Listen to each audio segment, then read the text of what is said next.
Hello and welcome once again to FNTV Market Watch. I'm Fritz Goldman.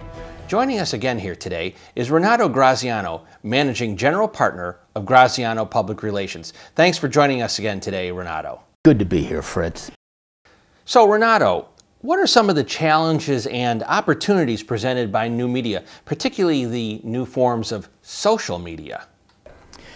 When I was working with an agency back in the late 90s, a lot of companies would come to us for help with disintermediation. That was the fear that internet startups and, funded by what was seemingly an endless pool of venture capital funding would establish competing businesses and undercut them on price with an internet sales model. Well, it became apparent in the 5 or 6 years afterwards, it was a lot easier for companies that had established a good brand and a good corporate image over the years to build a very nice e-commerce front end to their business, integrated with their accounting systems, their shop floor automation, if they were a manufacturing firm, and their back-end logistics, and have a nice tie-up to the executive information system, and have that work very well. Then for a bunch of IT guys, particularly narrowly focused IT guys who were just building e-commerce engines to assemble all the other stuff that was necessary to have a successful business. But where disintermediation was a big factor was with the media.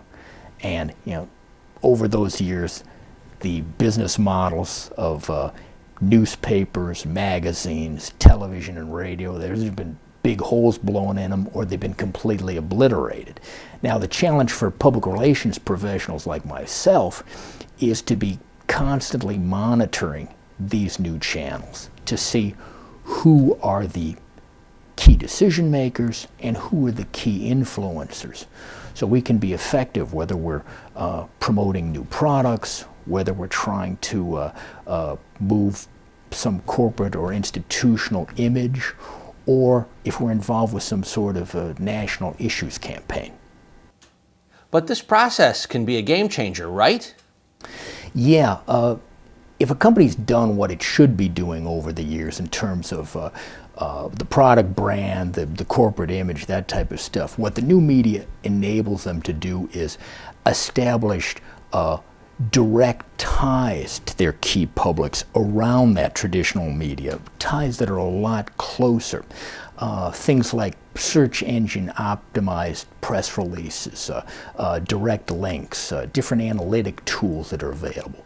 With these, a corporation can establish a direct causal link between what people are doing on the internet or on the social pages and marketing decisions, key buying decisions. One of the most famous examples of that is Southwest Airlines.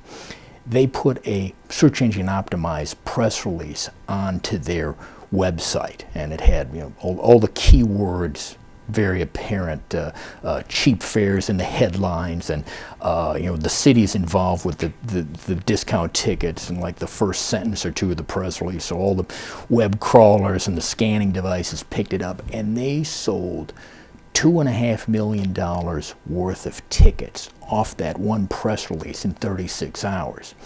So establishing that direct causal relationship, that's something very important, where a PR person can say, yeah, something we did directly influenced sales.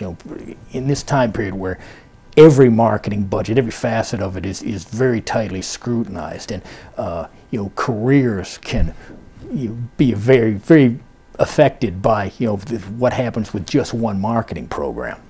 But aren't there issues for measurement in new media, and particularly social media programs like Twitter and Facebook? Things are a lot easier where you're talking about discrete events.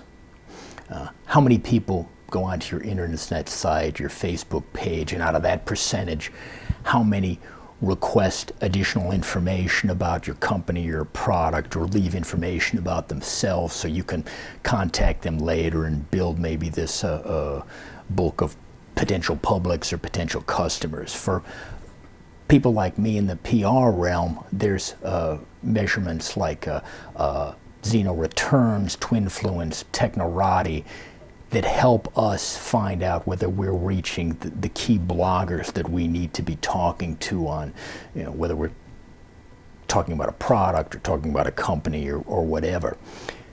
Where things start to get sketchy is where you're using social media to measure perceptions. Social media tend to measure engagements.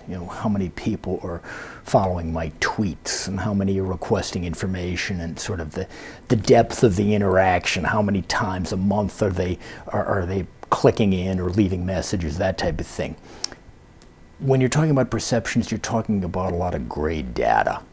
And you can do surveys, but then you've got the issue of are we really measuring what we think we're measuring? Are we getting a picture of the key publics we need to be staying in touch with, or is this channel somehow skewing that result one way or another? You don't have sort of this clean desktop app that you can pull up and in 5 minutes say, okay, perceptions of our company or our product have moved 3 clicks to the left or 5 clicks to the right over the past 2 weeks. It's just not possible. You're going to need to have people evaluating this gray data on a regular basis, whether it's monthly or whether it's every couple of weeks, or whether you're involved in some sort of hot corporate issue. You might have to be looking at this thing daily, or maybe several times a day, to make sure that this program is on target and in an environment most companies are dealing with now, on budget. Renato, that's very interesting, and I want to thank you for joining us today. My guest today has been Renato Graziano, Managing General Partner of Graziano Public Relations. This has been Fritz Goldman with FNTV Market Watch. So long.